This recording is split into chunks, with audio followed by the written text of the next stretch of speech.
കമ്മ്യൂണിസ്റ്റുകാരനാണെങ്കിലും സത്യം പറയണം എന്ന നിഷ്ഠയുണ്ടായിരുന്ന ഒരു കാരണവരായിരുന്നു വി.എസ്. അച്യുതാനന്ദൻ. 2010 അദ്ദേഹം മുഖ്യമന്ത്രി ആയിരിക്കുമ്പോൾ ജൂലൈ മാസം 24 തീയതി ഡൽഹിയിൽ നടത്തിയ ഒരു പത്രസമ്മേളനത്തിൽ അദ്ദേഹം പൊളിറ്റിക്കൽ ഇസ്ലാമിന്റെ അന്നത്തെ അവസ്ഥയെക്കുറിച്ച് സുദീർഘമായി സുവ്യക്തമായി കാര്യങ്ങൾ വെട്ടിത്തുറന്ന് പറഞ്ഞു. അന്ന് ഈ പോപ്പുലർ ഫ്രണ്ട് എന്ന പേരിൽ അത് ഫ്രീഡം പരേഡൊക്കെ നടത്തുന്ന കാലമാണ്.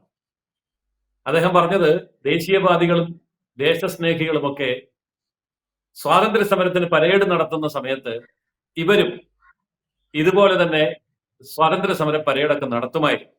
പക്ഷേ യുവാക്കളെ ആയുധമണിയിച്ചുകൊണ്ട് കലാപത്തിന് ആഹ്വാനം നൽകിക്കൊണ്ട് ആൾക്കാരുടെ കൈവെട്ടാനും കാലുവെട്ടാനും ഒക്കെയുള്ള പ്രേരണയാണ് ഈ സംഘടന കൊടുക്കുന്നതെന്നും 20 വർഷം കഴിഞ്ഞ് കേരളത്തിൽ മുസ്ലിം ഭൂരിപക്ഷം ഉണ്ടാക്കി മുസ്ലിം ഭരണം സ്ഥാപിക്കണം എന്നുള്ളതാണ് അവരുടെ ആത്യന്തികമായ ലക്ഷ്യമെന്നും വി.എസ്. അച്യുതാനന്ദൻ എന്ന് പറയുന്ന ഒരു കമ്മ്യൂണിസ്റ്റ് മുഖ്യമന്ത്രി പത്രസമ്മേളനം വിളിച്ച് വിശദവും വ്യക്തവുമായി കാര്യങ്ങൾ പറയുമ്പോൾ 13 വർഷങ്ങൾക്ക് ശേഷം ഇന്ന് നമുക്ക് അങ്ങനെ ഒരു കാര്യം ചിന്തിക്കാൻ കൂടി കഴിയില്ല.